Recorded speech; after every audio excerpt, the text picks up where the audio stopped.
ఎలా ఉందో తెలుసా? నీ ఫేసు వెలిగిపోతుంది అన్నట్టుగా ఉంది నా ఫేసు. అసలు లాస్ట్ వరకు చూడండి ఈ వీడియో.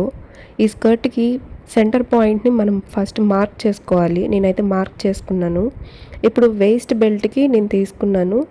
అది వచ్చేసి అది కూడా సెంటర్‌లో మార్క్ చేసుకోవాలి వేస్ట్ బెల్ట్ కూడా. ఇక్కడ మనము వేస్ట్ బెల్ట్ అండ్ ఆ స్కర్ట్ బోత్ మనము అటాచ్ చేసుకోవాలి. అండ్ ఇప్పుడు ఏదైతే వేస్ట్ బెల్ట్ ఉంటుందో అది ఇంకా లాంగ్‌గా మనం తీసుకోవాలి. ఇక్కడ నేను స్టిచ్చింగ్ అయితే చేసేసాను. అలా లాంగ్‌గా తీసుకుంటే వ్రాప్ చేసుకోవడానికి బాగుంటుంది. అంతా స్టిచ్ చేసేసాక అనిపించింది ప్లెయిన్‌గా ఉంది కదా అని అనిపించింది. సో అందుకే నేను లేస్ అయితే స్టిచ్ చేసుకుందామనేసి లేస్ ఉంది.